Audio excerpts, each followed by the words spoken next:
Welcome to AudioFi. This audiobook has been thoughtfully created using research-backed principles from psychology, neuroscience, and personal development. Every chapter is designed to help you understand yourself better, think clearer, and grow stronger from the inside out. So, find a quiet space, sit back, and allow yourself to absorb these transformative ideas. Listen with an open mind and a ready heart, because the change you seek may just begin with this very moment. You don't get a better life by waiting, you get it by building better habits. That one sentence might be all you need to hear today, because the truth is, your life right now is a reflection of your habits. What you do, how you think, how you show up, and how you react. If you've been stuck, lost, or mentally tired, it's not because you're broken. It's because your daily habits are not working for you. They're working against you. This audiobook will walk you through the exact habits that separate the unstoppable from the stuck. Welcome to 10 Habits that will make you unstoppable every day. Chapter 1. Start so small you can't fail. Your big goals are killing you, not inspiring you, killing you. You set these massive targets, get pumped for 3 days, then crash and burn by Thursday. And you call it a motivation problem. It's not. It's a strategy problem. You're trying to sprint a marathon. You're trying to become a different person overnight. And your brain is rejecting it like a bad transplant. Real change doesn't happen through giant leaps. It happens through steps so small they feel stupid. That's the secret nobody wants to hear. Let me guess what happened last time you tried to change. You decided you were going to transform your entire life. Wake up at 5 a.m., hit the gym for an hour, meal prep every Sunday, read for 30 minutes, journal, meditate, build a side business, all of it. Starting Monday. How long did that last? A week? 3 days? 1 morning? And then you crashed. Hard. You felt like a failure. You told yourself you lack discipline, you lack willpower, you lack whatever magical thing successful people have. Wrong. You don't lack anything. You just don't understand how habits actually work. Here's the truth that's going to sting. Your ambition is sabotaging you. You heard me right. That fire in your belly, that desire to change everything right now, that all or nothing mentality, it's destroying your progress. Because you're not building habits, you're building fantasies. A habit isn't something you do when you feel motivated. A habit is something you do when you feel like garbage, when you're tired, when you're busy, when life is kicking your teeth in. And the only way to build that kind of consistency is to start so small it feels embarrassing. 2 push-ups, not a full workout. 2. 1 page of reading, not a chapter. 1 page, 3 deep breaths. Not a 20-minute meditation. 3 breaths. But that's too easy, you're thinking. That won't make any difference. Exactly. That's the entire point. The goal isn't the 2 push-ups. The goal is becoming the type of person who shows up every single day. Because here's what happens when you make it that small. You actually do it every day. No excuses, no negotiations, no, I'll start tomorrow. And after a week of 2 push-ups, you naturally do 5, then 10, then a full set. Not because you forced yourself, because the identity shift happened first. You became someone who exercises. Then the exercise got bigger. That's how real change works. Most people do it backward. They try to force the behavior first. They white-knuckle their way through massive changes. And they burn out in days. You need to vote for your new identity. Every action is a vote. 2 push-ups? That's a vote for I'm someone who works out. 1 page read? That's a vote for I'm a reader. You don't need 100% of the votes. You need 51%. Just slightly more good votes than bad votes. That's enough to win the election. That's enough to become that person. But you're trying to go from 0% to 100% overnight. And it's killing you. Here's another thing you need to understand. The plateau of latent potential. You work and work and work. Nothing changes. Your body looks the same. Your bank account looks the same. Your life looks the same. So you quit. You assume it's not working. But it was working. You were just in the valley. That space where ice is heating, from -5 degrees to 0 but hasn't melted yet. You quit at -1 degree, right before the breakthrough. All that effort wasn't wasted. It was building pressure. It was creating the foundation. But you couldn't see it, so you gave up. People who succeed aren't more talented. They aren't more disciplined. They just understand something you don't. They understand that results lag behind effort, always. You plant a bamboo seed. You water it every day. For 5 years, nothing happens. Nothing visible anyway. Then in year 6, it grows 90 feet in 6 weeks. Did the growth happen in year 6? Number.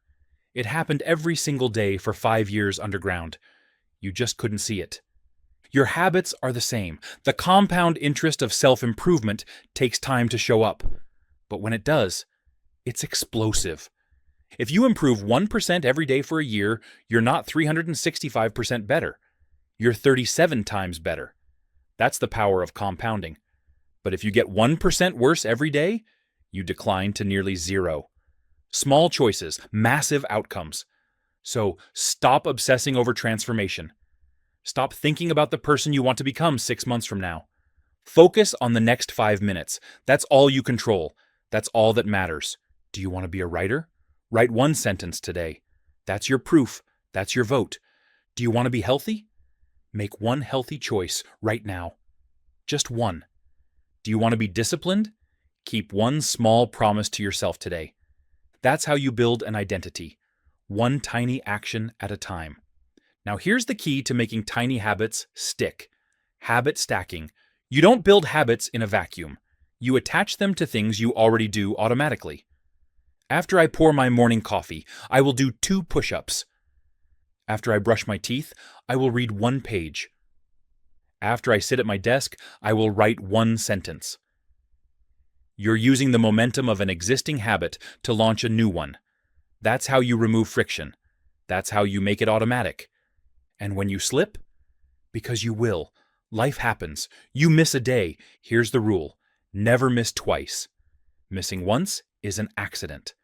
Missing twice is the start of a new habit. A bad one. So when you break the chain, you restart immediately. No shame, no guilt, no 3-day spiral of self-loathing. You just get back on track. That's it. That's the discipline.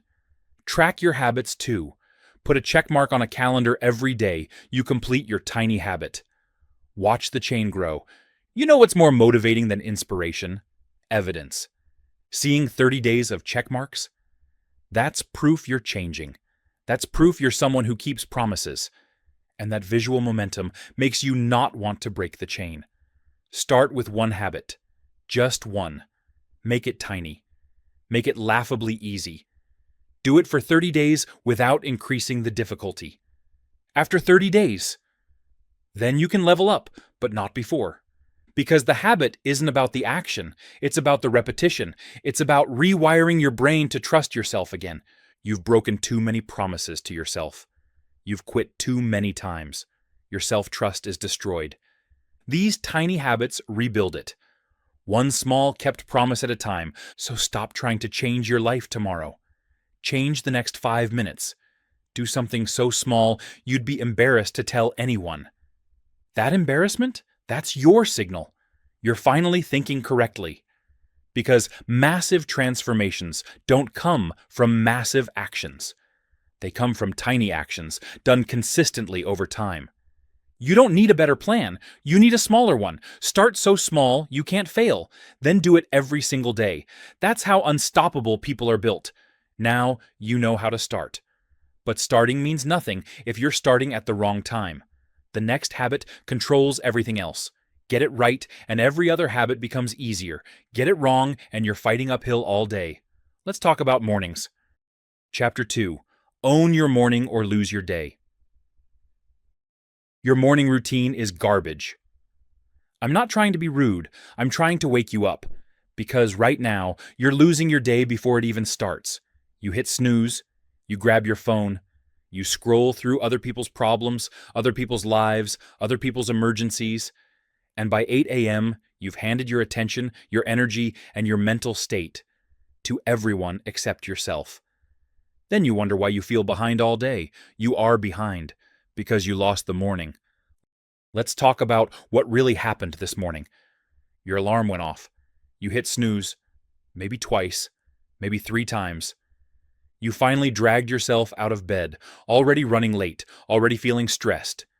You grabbed your phone, probably before you even stood up, and you started consuming news, emails, messages, social media, everyone else's agenda except your own. You rushed through getting ready, grabbed whatever food was fastest, maybe skipped breakfast entirely. And now you're here, already exhausted, already reactive, already behind. That's not a morning routine, that's surrender. You're giving away the most important hour of your day, the hour that sets the tone for everything that follows. And you're trading it for what? 10 more minutes of sleep that doesn't even feel good? A dopamine hit from scrolling that leaves you anxious? You're trading your power for comfort, and comfort is killing your potential. Here's what you need to understand. How you start your day determines how you live your life. Show me someone who hits snooze, and I'll show you someone who breaks promises to themselves daily. Show me someone who checks their phone before they have a plan, and I'll show you someone living reactively, constantly putting out fires, never building anything meaningful. Your morning routine is a mirror. It reflects your discipline, your priorities, your self-respect. So what does your morning say about you?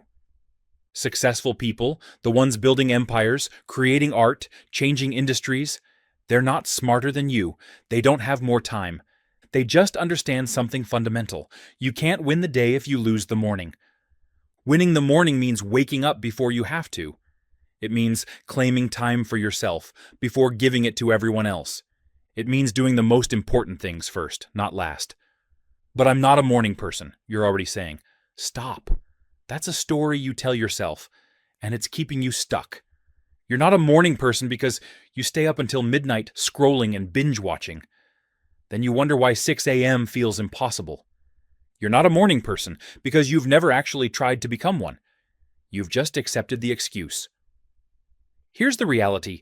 Morning people aren't born, they're built through consistent sleep schedules, through intentional evening routines, through the decision to stop negotiating with themselves at 6 a.m. When that alarm goes off, you have 5 seconds. 5 seconds before your brain talks you out of it. 5 seconds before you rationalize why today should be different, why you deserve more sleep, why you can start tomorrow. Use the 5-second rule. 5, 4, 3, 2, 1, go. Count backward and move. Don't think, don't debate, move. Because here's what happens when you win that first battle of the day. You prove to yourself that you're in control. You build evidence that you're the type of person who keeps commitments. You create momentum that carries through every decision after. But when you lose that first battle, when you hit snooze, when you reach for your phone, when you skip the routine you promised yourself, you train your brain that your word means nothing. And then you wonder why you can't stick to your diet, why you can't finish projects, why you can't build the life you want. It all starts at 6 a.m. Now listen, I'm not saying you need to wake up at 4:30 and run a marathon before breakfast. That's the same go big or go home thinking that destroys habits. Start with 30 minutes earlier than your current wake time. Just 30 minutes. That's manageable. But in those 30 minutes, you reclaim your life. No phone, no email, no news, no other people's agendas. Just you and whatever matters most. Maybe it's exercise. Maybe it's meditation. Maybe it's working on that side project you never have time for. Maybe it's just sitting with coffee and actually thinking about your day instead of reacting to it. The specific activity matters less than the principle. You come first. Not your boss, not your clients, not your kids, not your phone. You. Because if you don't fill your own cup first, you have nothing to pour out for anyone else. You end up depleted, resentful, wondering why life feels so hard. Your morning routine is your competitive advantage. It's the difference between playing offense and defense in life. It's the difference between creating and consuming. It's the difference between leading your life and being dragged through it. But here's the part nobody tells you. Your morning routine isn't actually about the morning, it's about the night before. If you want to wake up at 6 a.m., you need to be in bed by 10 p.m. Non-negotiable. If you want to exercise first thing, you need your workout clothes ready, laid out, waiting for you. If you want to meditate, you need your space prepared, cushion out, timer set. If you want to write, you need your laptop charged and open to a blank page. Your evening routine determines your morning success. So tonight, before you go to bed, ask yourself, what does my morning self need me to do right now? Set out your clothes, prep your breakfast, charge your devices, put your phone in another room, remove every possible friction point between you and success. Because willpower is finite, discipline is limited, but systems are infinite. When your morning routine is systematized, when success is the path of least resistance, you stop needing motivation. You just execute, and day after day of execution, that's how lives transform. Think about it. 7 extra hours a week. That's 365 hours a year. That's 9 full work weeks of focused time you're currently wasting. What could you build with 9 extra weeks? You could write a book, start a business, get in the best shape of your life, learn a new skill, transform a relationship. Or you could keep hitting snooze, keep scrolling, keep giving your mornings away, your choice. But understand this. The morning isn't just about productivity, it's about identity. When you win the morning, you reinforce the identity of someone who's in control, someone who's disciplined, someone who keeps promises. That identity shift changes how you show up for everything else. You make better food choices because you're someone who values their body. You avoid distractions because you're someone who respects their time. You push through hard tasks because you're someone who does what they say they'll do. It all starts with winning the morning. So, tomorrow, when that alarm goes off, remember, this is the moment. This is where you decide who you are. Are you someone who keeps promises or someone who negotiates? Are you someone who leads their life or someone who reacts to it? Are you someone who's building something or someone who's drifting? The alarm is a test. Pass it. 5, 4, 3, 2, 1, go. Get up. Take control. Win the morning. Because when you own your mornings, you own your days. And when you own your days, you own your life. That's not motivation. That's mathematics. You've learned to start small and own your morning. But neither matters if your mind is a war zone. The next habit silences the chaos inside your head. It gives you something most people never experience: actual peace. Let's get quiet. Chapter 3. Sit in silence or drown in noise. Your mind is a disaster, thoughts firing constantly, worries about the future, regrets about the past, judgments about the present. You're never actually here, you're always somewhere else, mentally rehearsing conversations that will never happen, replaying ones that already did. You call this thinking, but it's not thinking. It's mental clutter masquerading as productivity, and it's destroying your focus, your peace, and your ability to make clear decisions. The solution? Sit down, shut up, and breathe. You think you don't have time to meditate.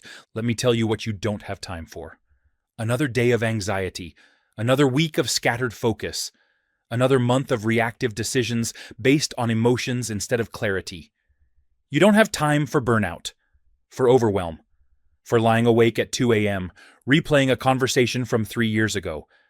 But that's exactly what you're choosing when you say, I don't have time to meditate. Meditation isn't a luxury, it's maintenance, like brushing your teeth, like charging your phone. You don't skip those because you're busy. You skip meditation because you don't understand what it actually does. You think it's about sitting cross-legged, chanting, and achieving some mystical state of bliss. You think it's for yogis and monks and people who wear linen pants and eat exclusively organic. Wrong. Meditation is mental hygiene. It's training your brain to focus. It's creating space between stimulus and response. It's the difference between reacting like an emotional toddler and responding like a rational adult. And you desperately need it. Your brain processes about 60,000 thoughts per day. Most of them are negative. Most of them are repetitive. Most of them are complete bullshit. I'm not good enough. That person doesn't like me. I'm going to fail. I should be further along by now. Everyone else has it figured out.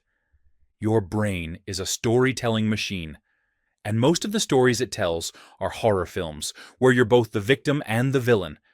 Meditation doesn't stop thoughts. That's impossible. Meditation teaches you to observe them without being controlled by them. Think of your thoughts like cars on a highway.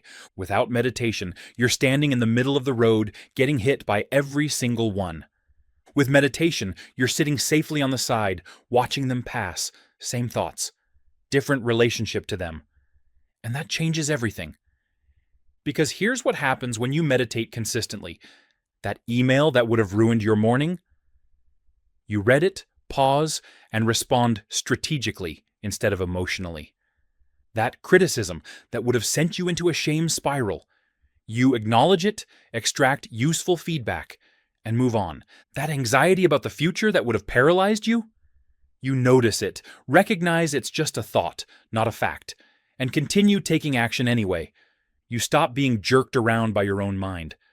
But here's what stops most people. They try meditation once, can't quiet their mind, and declare, "This doesn't work for me. I'm not good at it." Of course you're not good at it. You've spent your entire life training your brain to jump from thought to thought, like a caffeinated squirrel. You can't expect 20 years of mental chaos to disappear in 5 minutes. Meditation isn't about having zero thoughts. That's impossible. Meditation is about noticing when you're thinking and gently returning to your breath. That's it. That's the entire practice. Thought appears. You notice. You return to breath. Repeat 10,000 times. And each time you return, that's a mental rep. You're building your focus muscle. You're training attention control. You're practicing the skill that determines everything else in life. The ability to direct your mind instead of being dragged by it. Want to know the real reason successful people meditate? It's not because they're enlightened or spiritual or calm by nature. It's because they can't afford to make decisions from emotional reactivity. One bad decision, one email sent in anger, one meeting approached with anxiety, one opportunity missed because of mental fog. That can cost millions, can destroy relationships, can derail years of work. So they invest 10 minutes each morning in mental clarity. It's not wellness. It's business strategy. But you're scrolling Instagram instead. You're hitting snooze. You're drowning in mental noise and wondering why everything feels so hard. Here's how to actually start. 5 minutes, that's it. Not 30, not an hour, 5 minutes. Sit somewhere comfortable. You don't need a meditation cushion or a Tibetan singing bowl or perfect posture. Just sit. Close your eyes. Breathe normally. Count your breaths. Inhale 1, exhale 2, inhale 3, exhale 4, up to 10. Then start over. Your mind will wander. Probably at 2. That's fine. That's normal. That's the entire practice.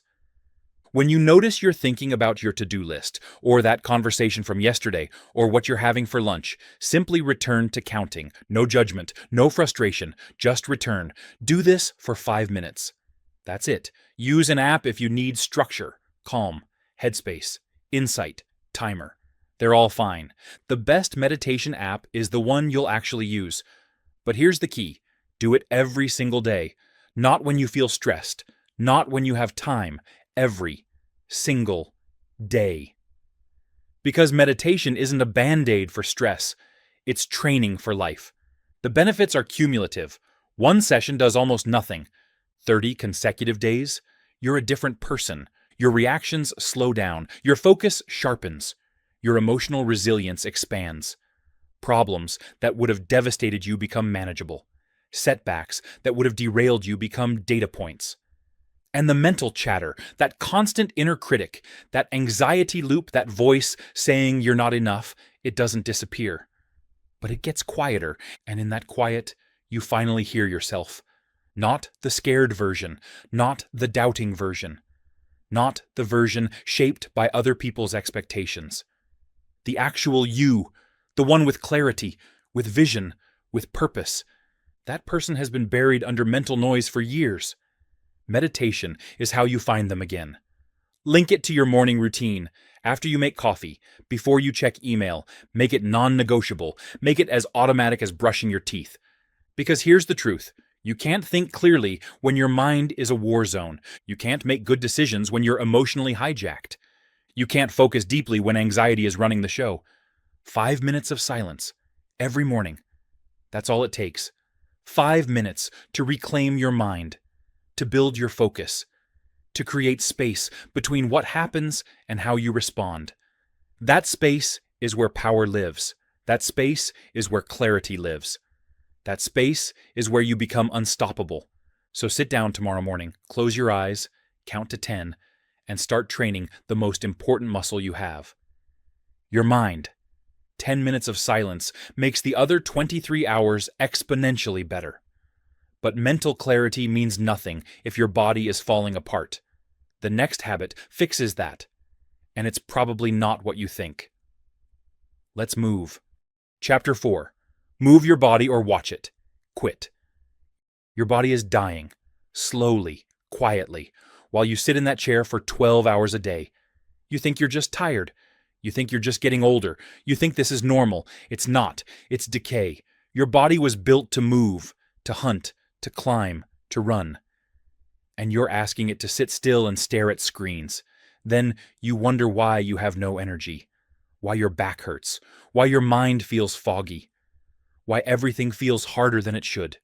You're not broken. You're sedentary. And sitting is killing you.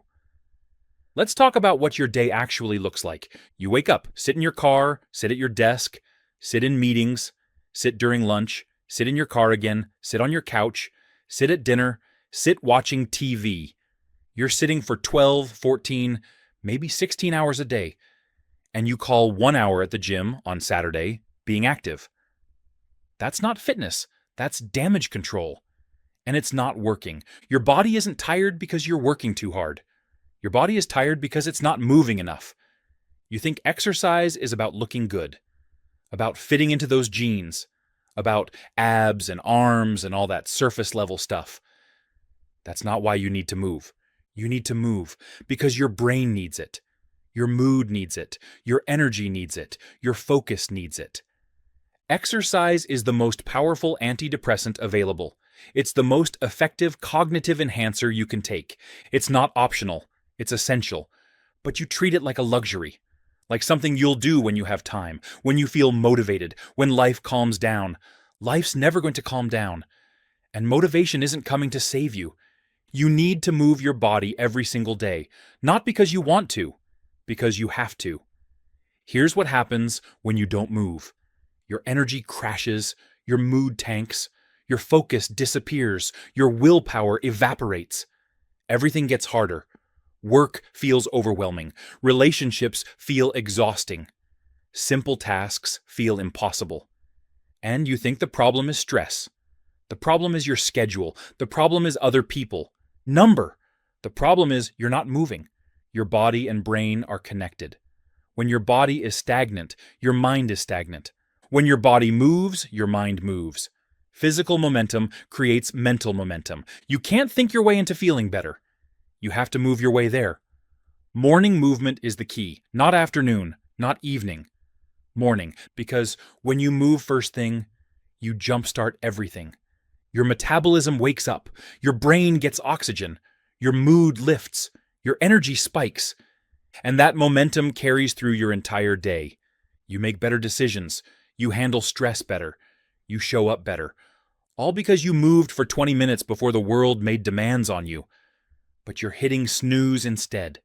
You're scrolling instead. You're telling yourself you don't have time. You have time to scroll for 30 minutes. You have time to hit snooze 3 times. You have time to sit in bed feeling anxious about your day. You don't have a time problem. You have a priority problem. And your body is paying the price. Now here's what I'm not saying. I'm not saying you need to run 5 miles or do some intense HIIT workout or join a gym. Stop thinking all or nothing. That's the same thinking that keeps you stuck. 20 minutes. That's it. 20 minutes of intentional movement. A walk around your neighborhood, some yoga in your living room, bodyweight exercises, push-ups, squats, jumping jacks. It doesn't have to be complicated. It doesn't have to be perfect. It just has to happen. Every single day. Consistency beats intensity. Always. Daily 20-minute walks will transform your life more than monthly 2-hour gym sessions. Because the goal isn't to destroy yourself. The goal is to build a habit, to become someone who moves their body daily. That identity shift is what changes everything. You're not trying to get fit. You're becoming someone who values their body, someone who respects their energy, someone who understands that movement is non-negotiable. And when you become that person, the results take care of themselves. But you have to start so easy it feels stupid. If 20 minutes feels hard, do 5. If 5 feels hard, do 2. Just move. That's the standard. Movement. Any movement. Because here's the secret. Starting is the hardest part. Once you're moving, you'll naturally do more. You'll walk for 10 minutes and feel good and walk for 15. You'll do 5 push-ups and feel strong and do 10. But you have to start. And starting requires removing friction. Lay out your workout clothes the night before. Put them next to your bed. Make it so easy you can't say no. Don't give yourself time to think about it. Don't give yourself time to negotiate. Alarm goes off. 5, 4, 3, 2, 1, go. Put on your workout clothes, walk out the door, or roll onto the floor and do push-ups, or stretch, or whatever movement you committed to. No thinking, just doing. Schedule it like a doctor's appointment. Put it in your calendar. Block the time. Make it non-negotiable. Because when it's optional, it won't happen. When it's scheduled, it's real. And choose activities you don't hate. This isn't about suffering. This isn't about punishment. If you hate running, don't run. If you love dancing, dance. If walking feels good, walk. Sustainability beats suffering every single time. You need to move your body for the rest of your life. So find something you can actually stick with. Here's what will happen when you make movement non-negotiable. Your energy will skyrocket. Not in a week, but in a month, you'll feel like a different person. Your mood will stabilize. That anxiety that's always there, it'll quiet down. That depression that's always lurking, it'll lighten. Your sleep will improve. You'll fall asleep faster, stay asleep longer, wake up feeling actually rested. Your focus will sharpen. That brain fog you're always fighting through, it'll lift. Your confidence will build. Not because you lost weight or built muscle, because you kept a promise to yourself. Every single day, you proved you're someone who follows through. That evidence changes how you see yourself. And when you change how you see yourself, you change how you show up for everything else. You make better food choices because you're someone who respects their body. You avoid distractions because you're someone who values their time. You push through hard tasks because you're someone who does hard things. It all starts with 20 minutes of movement. That's it. That's the habit that unlocks everything else. So tomorrow morning, move your body. Don't think about it. Don't negotiate with yourself. Just move. Your future self is begging you to start. Your body is begging you to start. Your mind is begging you to start. Stop waiting. Stop making excuses. Stop treating your body like it doesn't matter. Move or watch it quit on you. Those are your options. Choose movement, choose energy, choose life. You've learned to move your body. Now let's fix your mind. Because right now, your brain is focused on everything that's wrong. And that focus is destroying your happiness. The next habit rewires your brain to see what's right. Let's get grateful. Let's get. Chapter 5. Count your blessings. Change your brain. You're miserable. And it's not because your life is terrible. It's because your brain is wired to focus on what's wrong. That's not a character flaw. It's biology. Your ancestors survived because they remembered threats. The tiger that almost ate them. The poisonous berries that made them sick. The cliff they almost fell off. Negativity kept them alive. But now, it's keeping you miserable. You're scanning for problems all day, finding them everywhere, and missing every good thing right in front of you. That's the negativity bias. And gratitude is the antidote. Let me ask you something. When was the last time you went a full day without complaining? Without thinking about what's wrong? What's missing? What's not working? Can't remember? That's the problem. Your brain is a problem-finding machine. It's scanning constantly for threats, for dangers, for things that could go wrong. That served your ancestors well, but it's destroying your happiness because you're not running from tigers anymore. You're safe, you're fed, you have shelter and clean water and people who care about you. But your brain doesn't see any of that. Your brain sees the traffic jam, the rude coworker, the bills, the weight you gained, the opportunity you missed. Your brain is focused on the 1% that's wrong and ignoring the 99% that's right. And that focus is making you miserable. What you focus on expands. That's not feel-good psychology. That's how your brain works. When you focus on problems, you find more problems. When you focus on what's good, you find more good. It's called the reticular activating system. Your brain filters reality based on what you're paying attention to. Think about a red car. Now, suddenly you'll see red cars everywhere. They were always there, you just weren't looking. Same with your life. The good stuff is there, you're just not looking. Gratitude forces you to look. It rewires your filter. It trains your brain to see opportunities instead of threats, abundance instead of scarcity. And the science backs this up. People who practice gratitude daily are happier. They're healthier, they sleep better. They have stronger relationships, they're more resilient. Not because their lives are easier, because their perspective is different. They see the same problems everyone else sees. They just don't let those problems define their reality. But here's what gratitude isn't. It's not toxic positivity. It's not pretending everything's fine when it's not. It's not ignoring real problems. Gratitude is perspective. It's seeing the full picture instead of just the bad parts. You can be grateful for your health while also dealing with an injury. You can be grateful for your job while also looking for a better one. Gratitude doesn't erase challenges. It gives you strength to handle them. And that strength comes from practice. Daily practice. Most people wait to feel grateful. They think gratitude is a response to good things happening. Wrong. Gratitude is a practice. It's something you do regardless of how you feel. You don't wait to feel like exercising. You exercise and then feel better. Same with gratitude. You practice it. Then the feelings follow. Here's how. Every morning or every evening, write down 3 things you're grateful for. Not in your head, on paper, or in your phone. Somewhere real. Because writing it down makes it concrete, makes it real, makes your brain pay attention. And don't write generic stuff. Don't just write my family or my health. Go specific. Go detailed. The way my daughter laughed at breakfast.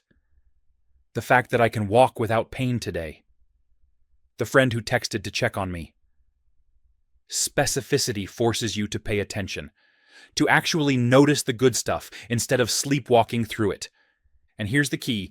Include challenges. Write about something hard you're facing and what it's teaching you. I'm grateful for this financial struggle because it's forcing me to get creative and resourceful. I'm grateful for this difficult relationship because it's teaching me boundaries and self-respect. When you find the lesson in the struggle loses power over you. You stop being a victim. You become someone who grows through adversity. That shift changes everything. Now here's how to level this up. Text one person every day with genuine gratitude. Thank your partner for something specific. Thank your coworker for their help. Thank your friend for being there. This does 2 things. It strengthens your relationships, and it reinforces your gratitude practice. Because when you tell someone what you appreciate about them, you feel it more deeply, and they feel seen, valued, appreciated, and they show up better for you. Gratitude is contagious. When you give it, it comes back multiplied. But most people never express gratitude. They think it, they feel it, they never say it. And the relationship suffers. The connection weakens. Say it, text it, write it, express it. Your relationships will transform. And here's the emergency use case. When negativity hits hard, when you're spiraling, when everything feels overwhelming, stop. Right there, in that moment. List 5 things that are going right. Just 5. Out loud or on paper. I'm breathing. I have a place to sleep tonight. I have food in my fridge. I have someone who cares about me. I have the ability to change this. 5 things. That's the pattern interrupt. It breaks the spiral. It shifts your focus. It reminds you that things aren't as bad as your brain is telling you they are. Your brain lies to you constantly. Gratitude tells you the truth. The truth is this: your life isn't perfect. Nobody's is. But there's good in it. Real, tangible, beautiful good.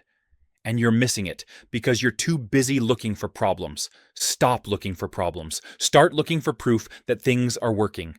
You'll find it. It's everywhere. Your default mindset will shift from scarcity to abundance. From I don't have enough to I have more than I realize. That shift decreases anxiety, increases happiness, improves relationships. Problems don't disappear, but your resilience to handle them gets stronger. You stop being fragile. You become anti-fragile. Challenges make you better instead of breaking you. And it all starts with 3 things you're grateful for. Every single day. 3 things. 5 minutes. That's it. But do it every day. Make it non-negotiable. Because gratitude isn't something you feel. It's something you practice. And that practice rewires your brain. Stop waiting to be happy. Start practicing gratitude. Happiness follows. Your brain is starting to see what's right instead of what's wrong. But seeing the present isn't enough. You need to see the future. The next habit trains your brain to recognize opportunities and build confidence before you even start. Let's visualize. Chapter 6.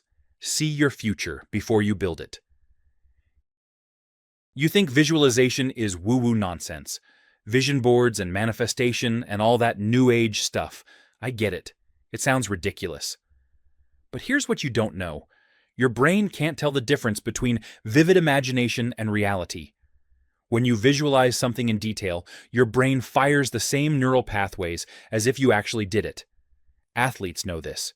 CEOs know this. High performers across every field know this. They see success before it happens. They mentally rehearse. They build confidence in their minds first. Then they execute in reality. You're skipping that step, and it's costing you. Let's get one thing straight. Visualization isn't magic. It's not about sitting around imagining your dream life and expecting it to appear. That's daydreaming. That's fantasy. That's a waste of time. Visualization is mental rehearsal. It's practice. It's preparation. And it works because your brain is terrible at distinguishing between real experience and vividly imagined experience. When you visualize doing something in detail, with emotion, with specificity, your brain creates neural pathways. The same pathways that form when you actually do the thing.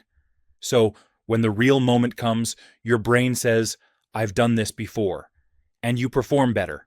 That's not theory, that's neuroscience.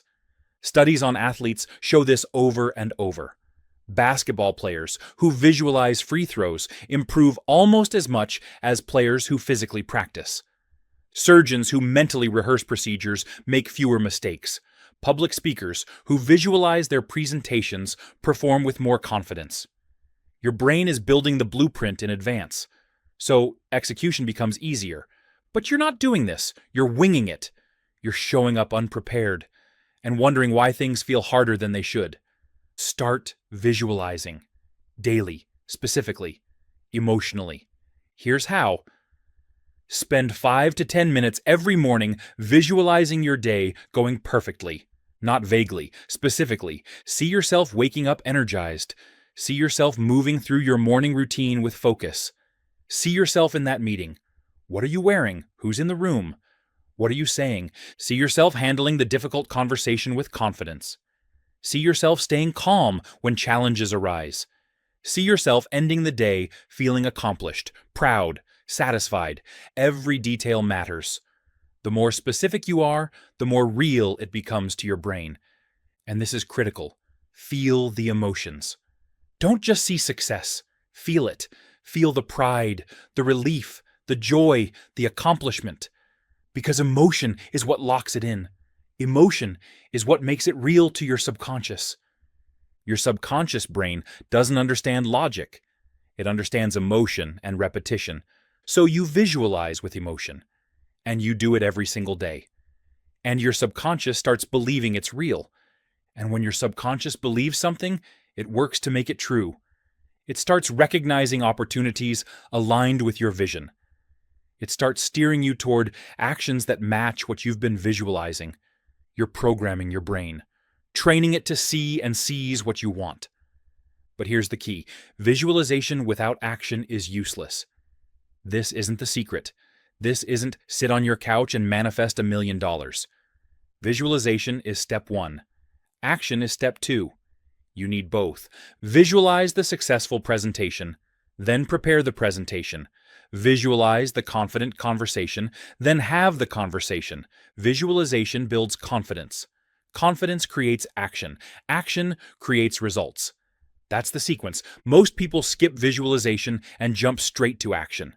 And they're nervous, anxious, unprepared mentally, or they visualize but never act. And nothing changes. You need both.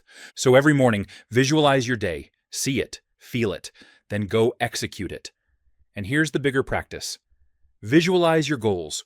Write down your biggest goal, the one that scares you, the one that feels impossible. Now visualize it achieved. In detail, what does your life look like when you've hit that goal? Where are you living? What are you doing? Who's around you? How do you feel? What does success feel like in your body? Spend 2 minutes every day in that vision. 2 minutes seeing and feeling your goal as already achieved. Your brain starts to believe it's possible. And when your brain believes it's possible, you start acting like someone who's going to achieve it. You make different decisions. You take different actions. You see different opportunities, not because the opportunities weren't there before, because you weren't looking for them. Your reticular activating system, that filter in your brain, it's now tuned to your goal. So you start noticing things, connections, resources, ideas, things that were always there but invisible to you before. Visualization tunes your filter. It primes your brain. It prepares you mentally before the real event. And that preparation is the difference between showing up confident and showing up scared, between seeing opportunities and missing them, between performing well and choking under pressure. Now let's be clear about what this isn't. This isn't positive thinking. This isn't pretending everything's fine when it's not. Visualization includes obstacles. You visualize challenges arising, and you visualize yourself handling them with confidence. You see the difficult conversation going south, and you see yourself staying calm, listening, responding with maturity. You see the project hitting a roadblock, and you see yourself problem-solving, adapting, finding another way. You're not avoiding reality. You're preparing for it. You're building confidence that no matter what happens, you can handle it. That confidence is what makes you unstoppable. Because unstoppable people aren't people who never face challenges. They're people who face challenges and keep moving anyway. And they can do that because they've already done it 1,000 times in their mind. So start tomorrow. Wake up, sit for 5 minutes. Close your eyes, visualize your day, see it in detail, feel the emotions, see yourself winning. Then open your eyes and go make it real. Do this every single day. Make it part of your morning routine, non-negotiable. After meditation, before you check your phone, you sit, you see, you feel, you prepare. And over time, you'll notice something. Your confidence isn't based on external validation anymore. It's based on internal preparation. You've already seen yourself succeed. You've already felt it. So when the moment comes, you're ready, you're calm, you're confident. Not because you're delusional, because you're prepared. That's the power of visualization. That's how high performers stay high performing. They see it first. They feel it first. They build it in their minds first. Then they execute in reality. Start doing the same. See your future before you build it. You're visualizing your future. You're seeing it clearly. But clarity without knowledge is just a beautiful illusion. The next habit fills your mind with frameworks, strategies, and wisdom from people decades ahead of you. Let's read. Chapter 7. Read daily. Lead forever. You don't read, and it shows.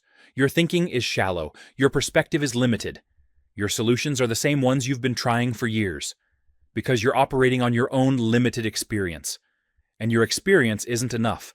You need other people's knowledge, other people's failures, other people's breakthroughs. That's what reading gives you. Access to minds you'll never meet, solutions to problems you're currently facing, frameworks that compress decades of learning into hours. But you're scrolling instead. You're consuming junk and wondering why you're not growing. Leaders are readers. Show me your bookshelf and I'll predict your future. Here's a test. When was the last time you finished a book? Not scrolled through a book summary, not listened to a podcast about a book, actually read a full book cover to cover. Can't remember? That's the problem. You're not learning, you're consuming. And consumption without depth is entertainment, not education. Most people read less than one book a year. One in 365 days. And they wonder why they're stuck repeating the same patterns, making the same mistakes, getting the same results. You don't have new information, so you don't have new strategies. So nothing changes. Reading is the cheapest form of mentorship you'll ever get. You want to learn how to build a business? Read a book from someone who's built 10. You want to improve your relationships? Read a book from a therapist with 30 years of experience. You want to understand your mind? Read a book from a psychologist who studied it their entire career. All that wisdom, all that experience, all those failures and breakthroughs. Available for $15 and a few hours of your time. But you won't invest that time. You'll spend 3 hours scrolling TikTok. You'll binge watch an entire season of a show in one weekend. But you won't read 10 pages of a book that could actually change your life. You don't have a time problem, you have a priority problem. And your priorities are keeping you stuck. Here's what reading does.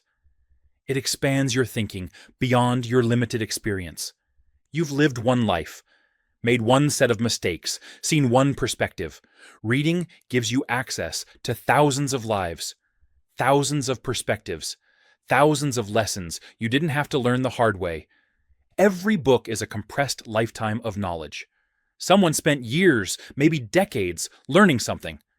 Then they wrote it down. And you can absorb that knowledge in a few hours. That's the leverage. That's the shortcut. That's how you compress decades of learning into days. But you're not using it. You're reinventing the wheel, trying to figure everything out on your own. That's not noble. It's stupid. Someone has already solved the problem you're facing. They wrote a book about it. Read the book. Now here's the thing. 10 pages a day. That's it. 10 pages. That takes 10 to 15 minutes. Anyone claiming they're too busy is lying. You're not too busy, you're too distracted, you're too addicted to your phone, you're too comfortable with mediocrity. 10 pages a day is 3,650 pages a year. That's 12 to 15 books depending on length. 12 new frameworks, 12 new perspectives, 12 levels of growth, all from 10 pages a day. But you won't do it. You'll say you will. You'll buy books. They'll sit on your shelf collecting dust. Because reading isn't sexy. It's not instant. It doesn't give you a dopamine hit every 15 seconds like social media does. Reading requires focus, patience, effort. And most people aren't willing to give that. So they stay exactly where they are. Same knowledge, same thinking, same results. You want different results? Read different books. You want to think differently. Consume different information. What you put in your mind shapes how you think. Garbage in, garbage out. You're feeding your mind social media drama, celebrity gossip, news designed to make you anxious, content designed to steal your attention.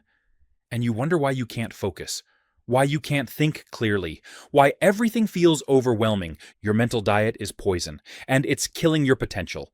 Replace scrolling with reading. Replace consumption with education. Here's how to make it stick. Read first thing in the morning or last thing before bed. Anchor it to your routine. Make it automatic. Morning reading sets your mind right for the day. You're feeding it wisdom before the world feeds it garbage. Evening reading improves sleep quality. Your brain processes information while you sleep. Give it good information to process. And keep your current book visible on your nightstand, on your desk, on your coffee table. Out of sight is out of mind. If your book is buried in a drawer, you won't read it. Make it visible, make it easy, remove friction. And this is critical. Remove your phone from your bedroom. You can't replace scrolling with reading if your phone is 3 inches from your face. Put your phone in another room. Charge it in the bathroom, in the kitchen, anywhere but your bedroom. Replace the phone with a book. That's the swap. When you reach for distraction, reach for a book instead. Track your progress too. Keep a list of books you've completed. Watch it grow. Visual progress motivates continuation. When you see 12 books completed in a year, you want to keep going. You have proof you're growing, proof you're learning, proof you're different than you were a year ago. And that proof builds identity. You become someone who reads, someone who learns, someone who grows. That identity changes how you show up for everything else. Now here's what to read. Nonfiction, personal development, biographies, business, psychology, philosophy, books that teach you how to think, how to act, how to live, not fiction, not entertainment, not escape. You can read fiction for fun, but your daily reading should be for growth. 10 pages of growth-focused reading every single day. Biographies show you how successful people think, what they did, what they sacrificed, what they learned. Personal development gives you frameworks for improving your life, your habits, your mindset. Business books teach you strategy, systems, how to build something meaningful. Psychology books teach you how your mind works, how to overcome limiting beliefs, how to think clearly. All of it compounds.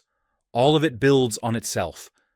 All of it makes you sharper, wiser, better, but only if you read, daily, consistently, non-negotiably. Non-readers repeat the same year for 40 years and call it a life. Readers live 40 different years of continuous growth. Which one are you? Your thinking expands beyond your limited experience when you read. Problems you're facing have already been solved by someone else. You just needed to read their book. Knowledge becomes your competitive edge. While everyone else is stuck in their own limited perspective, you're learning from hundreds of people who've already walked the path. That's leverage. That's growth. That's how you become unstoppable. So tonight, before bed, read 10 pages. Just 10. That's your commitment. And tomorrow night, 10 more. And the night after that, 10 more. In a year, you'll be a different person, with different knowledge, different thinking, different results. Or you can keep scrolling, keep consuming junk, and stay exactly where you are. Your choice. Choose wisely. You're feeding your mind with knowledge now. But knowledge without reflection is just noise. The next habit turns information into wisdom, turns experiences into lessons, turns confusion into clarity. Let's write. Chapter 8. Write to think, think to grow. Your thoughts are a mess, jumbled, scattered, spinning in circles inside your head. You think you're thinking clearly. You're not. You're just replaying the same mental loops over and over, the same worries, the same doubts, the same problems. And nothing changes because nothing gets processed. Writing is how you think, not typing notes on your phone, not recording voice memos. Writing, pen to paper, thoughts to page. That's how confusion becomes clarity. That's how chaos becomes order. That's how stuck becomes unstoppable. You've got a problem you can't solve. It's been sitting in your head for weeks, maybe months. You think about it constantly. You analyze it from every angle, and you're no closer to a solution than when you started. Here's why. You're trying to solve it in your head. And your head is a terrible place to solve problems. Your brain can only hold about 7 pieces of information at once. That's it, 7 things. But you're trying to process 50 variables, weighing options, considering outcomes, remembering past experiences, predicting future scenarios. All at the same time, all in your head. It's like trying to juggle with your hands tied behind your back. You need to get it out, onto paper, where you can see it, where you can organize it, where you can actually think about it. That's what writing does. It downloads your mental clutter.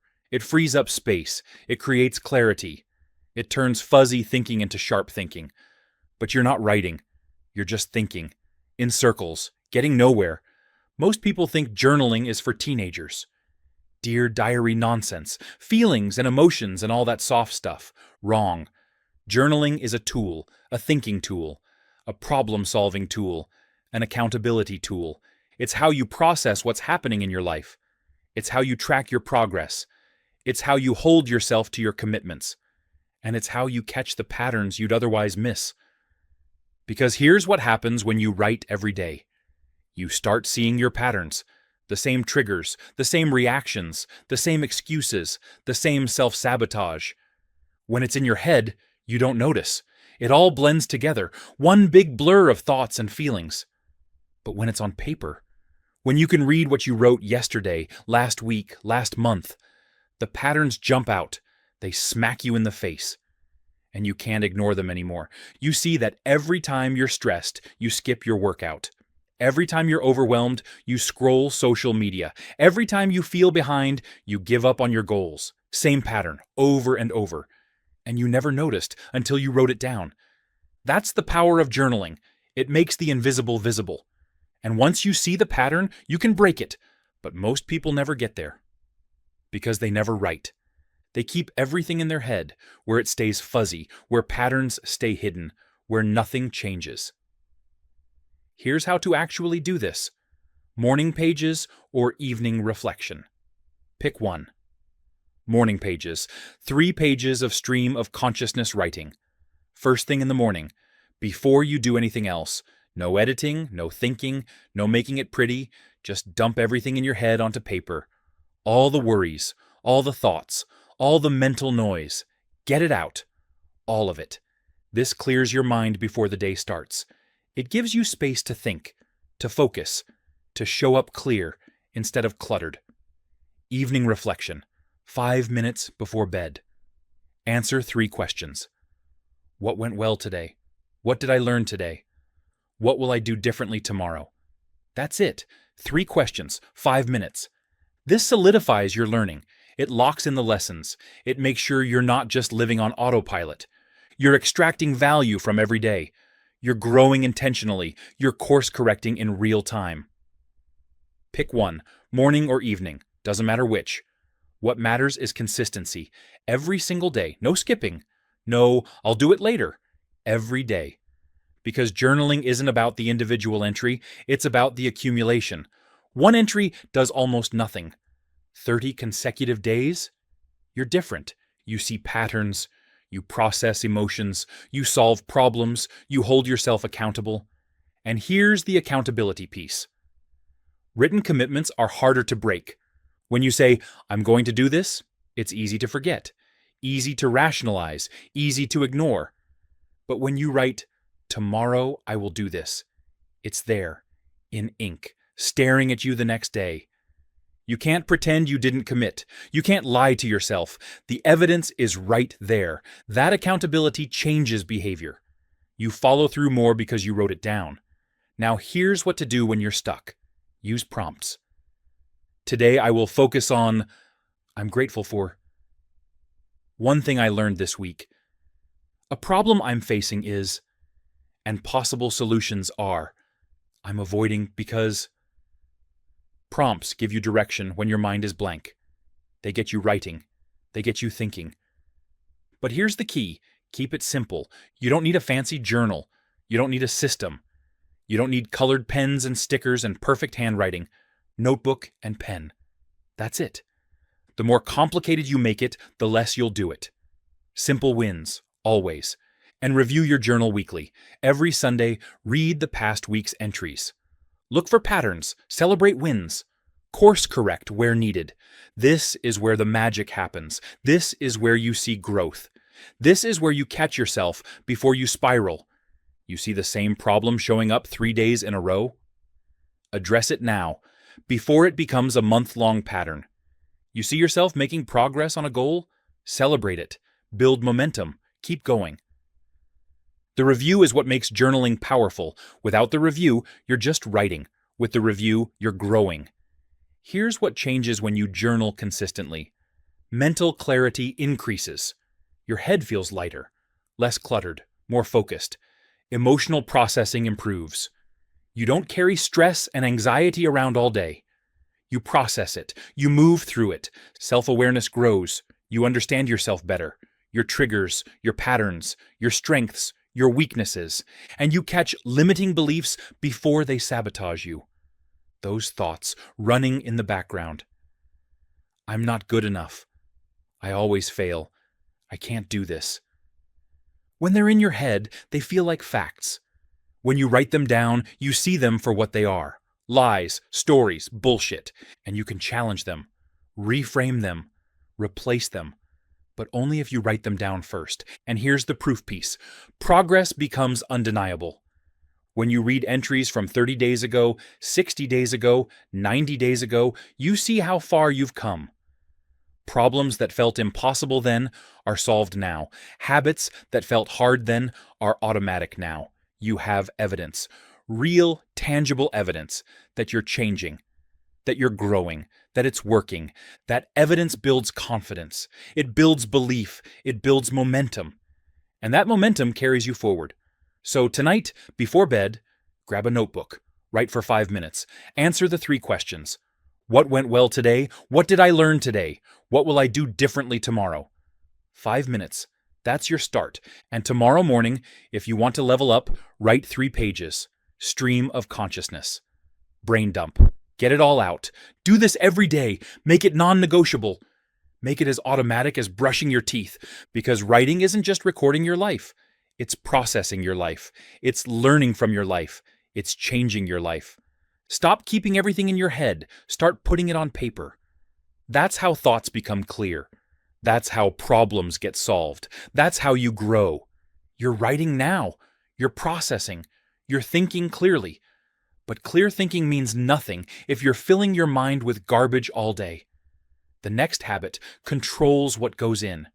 Because what goes in determines what comes out. Let's protect your mind. Chapter 9. Guard your mind like your life depends on it. You're exhausted, and you think it's because you're working too hard. It's not. You're exhausted because you're consuming poison all day. News that makes you anxious. Social media that makes you feel inadequate. Toxic people who drain your energy. Negative self-talk that tears you down. Your mind is like your body. Feed it junk, and it performs like junk. You wouldn't eat garbage for breakfast, lunch, and dinner. But that's exactly what you're doing mentally. And it's destroying you. Let's talk about your mental diet. What did you consume today? First thing this morning, you grabbed your phone, scrolled the news, doom, disaster, division, then social media. Everyone's highlight reel, everyone's perfect life, everyone's success except yours. Then you listened to a podcast, someone complaining about the world, about how hard everything is, about how unfair life is. Then you had lunch with a coworker who spent 30 minutes venting about their boss, about their workload, about their problems. Then more scrolling, more news, more comparison, more negativity. And now you're wondering why you feel anxious, why you feel behind, why you can't focus. It's not a mystery. It's your inputs, garbage in, garbage out. That's not just a saying. That's how your brain works. What you consume shapes how you think, how you feel, how you show up. And right now, you're consuming poison. News is engineered for anxiety.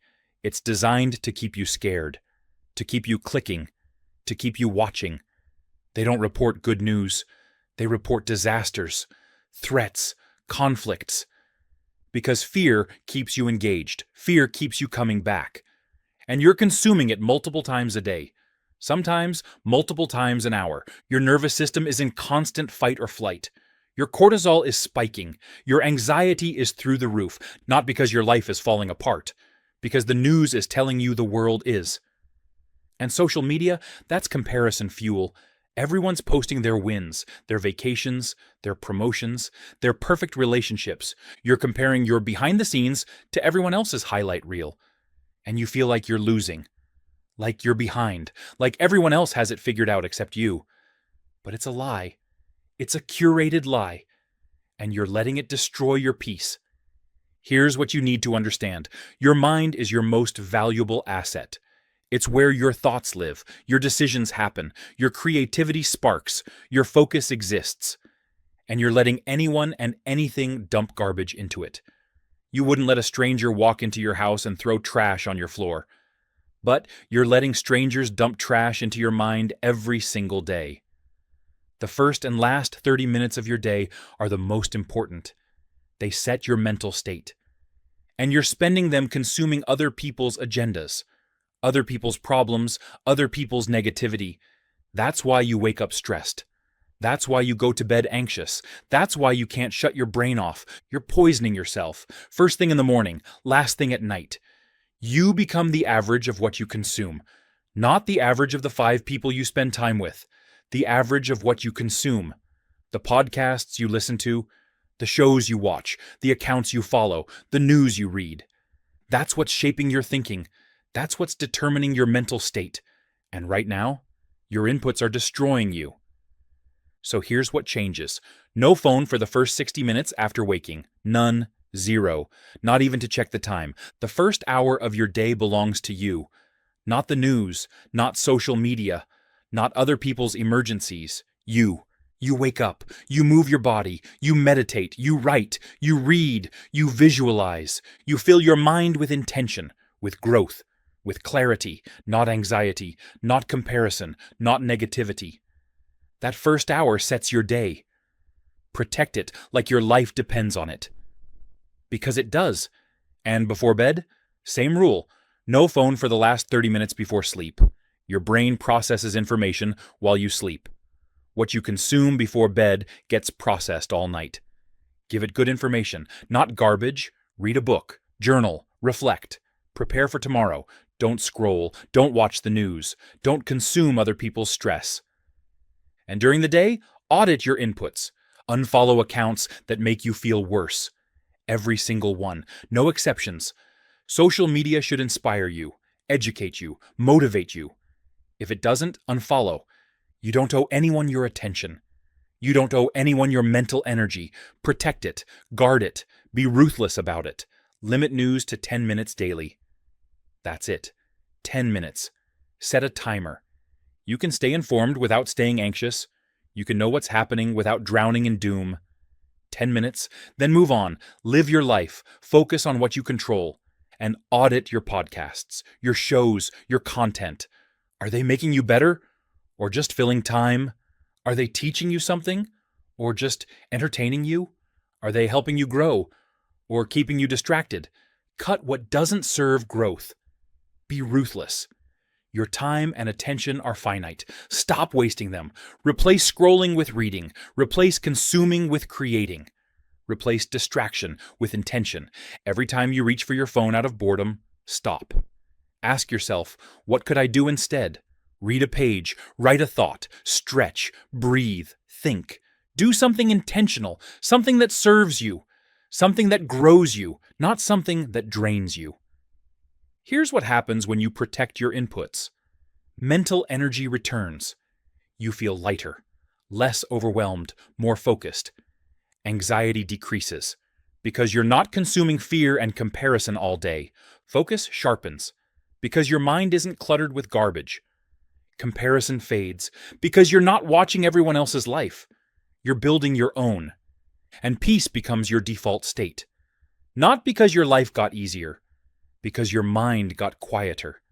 Because you stopped letting the world dump garbage into it. You're not tired from working. You're tired from consuming. Fix your inputs. Fix your outputs. It's that simple. So tomorrow morning, leave your phone in another room. Don't touch it for 60 minutes. Use that hour for you, for your growth, for your peace.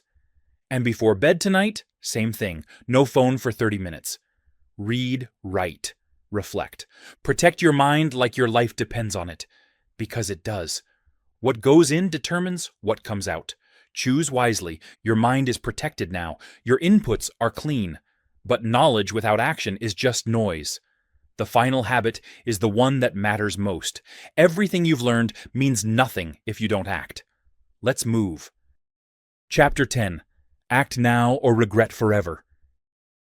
You know what to do. You've always known. You've read the books. You've listened to the podcasts. You've watched the videos. You've got more information than you'll ever need, and you're still stuck, still waiting, still preparing, still planning, because you think you need one more thing, one more course, one more strategy, one more perfect moment. You don't. You need to stop learning and start doing. Knowledge without action is useless, and you're drowning in useless knowledge. The time is now. Act or stay stuck forever. Here's the truth you don't want to hear. You're not going to feel ready, ever. That perfect moment you're waiting for, it's not coming. That feeling of total confidence and clarity, not happening. That day when everything aligns and you finally feel prepared, never arrives. You're waiting for something that doesn't exist, and while you wait, your life is passing. Your dreams are dying. Your potential is wasting, all because you won't act. You think you're being smart, strategic, careful, prepared. You're not. You're procrastinating, and you're calling it planning. Perfectionism is procrastination in disguise. It's fear dressed up as standards. You tell yourself you're not ready yet. You need more time, more information, more preparation, but that's a lie. You're ready enough. You've always been ready enough. You're just scared. Scared of failing, scared of looking stupid, scared of being wrong. So you hide behind preparation. You stay in learning mode. You consume more content. You make more plans. And you never actually do anything. Here's what you need to understand. Imperfect action beats perfect inaction. Every single time. Starting messy is better than not starting at all. Trying and failing is better than never trying. Moving forward slowly is better than standing still. But you're standing still, paralyzed by the need to be perfect, to have it all figured out. And nothing is happening, nothing is changing, nothing is growing. Because nothing happens until you move. Analysis paralysis has killed more dreams than failure ever will. Failure is just feedback. Failure teaches you. Failure moves you forward. But analysis? Analysis keeps you stuck, safe, comfortable, and completely stagnant. You're analyzing yourself into mediocrity and calling it wisdom. Stop it. Waiting for readiness is waiting forever. You don't become ready by thinking about it. You become ready by doing it. Confidence doesn't come before action. Confidence comes from action. You don't feel brave, then act. You act, then feel brave. You don't feel capable, then start. You start, then become capable. The doing creates the feeling, not the other way around, but you're trying to reverse the order. You're waiting to feel confident before you act, and you'll wait forever, because that's not how it works. Momentum creates clarity. You can't think your way into action. You act your way into clarity. You start moving, and the path reveals itself. You take one step, then you see the next step, but you're trying to see the entire staircase before you take the first step, and you can't. Nobody can. You have to move. Then the way forward becomes clear. Sitting still and thinking doesn't create clarity. Moving forward creates clarity. So stop thinking, start moving. Here's what you do. Pick one habit from this book. Just one. Not all 10. One. The one that resonated most. The one you keep thinking about. The one you know would change everything. Pick it. Right now, this second, and start today. Not Monday. Not next week. Not when things calm down. Today, set a 5-minute timer. Take immediate action on something you've been avoiding. Not preparation, not planning. Action. If it's starting tiny habits, do 2 push-ups right now. If it's owning your morning, set your alarm for tomorrow and put it across the room. If it's meditation, sit down and breathe for 5 minutes right now. If it's movement, walk around your house for 5 minutes right now. If it's gratitude, write down 3 things right now. Action, immediate, imperfect, but real. And tell someone, text a friend, call your partner, post publicly. Tell someone what you're committing to. Accountability increases follow-through by 65%.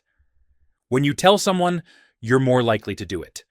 Because now someone else knows, and you don't want to look like a quitter. Use that. Tell someone today, and remove "I'll start Monday" from your vocabulary forever. Mondays aren't magical. Mondays aren't more powerful than Tuesdays or Thursdays or right now. Monday is just another excuse, another delay, another way to avoid starting.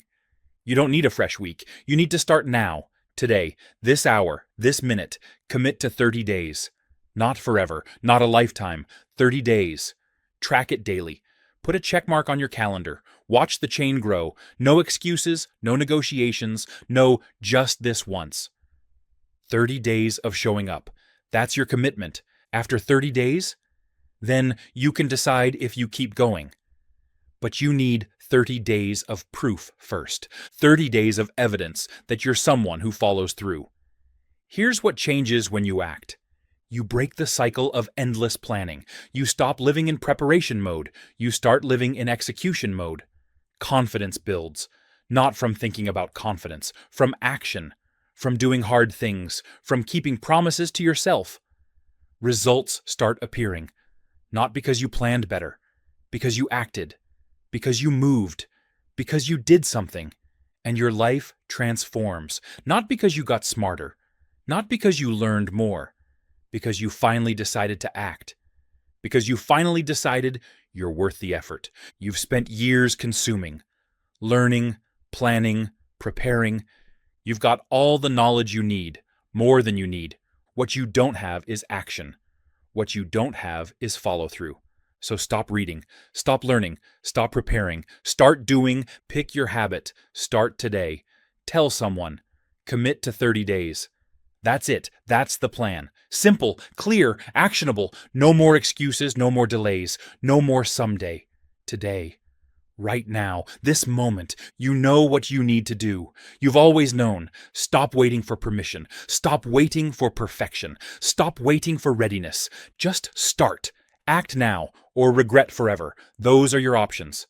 Choose wisely. So you've learned 10 habits. You've got the knowledge. You've got the plan. Now you've got one choice. Act or stay stuck. Everything changes when you decide to move. So move. Today, right now. Become unstoppable. If something in this audiobook connected with you, even in a small way, we'd love to hear from you. What resonated most? What are you working on in your own journey? Your thoughts, your story, they truly matter here. Your feedback not only helps us create better content, but it could inspire someone else who's listening right now. So go ahead, drop a comment below, and share something real. We're listening, and we're growing together.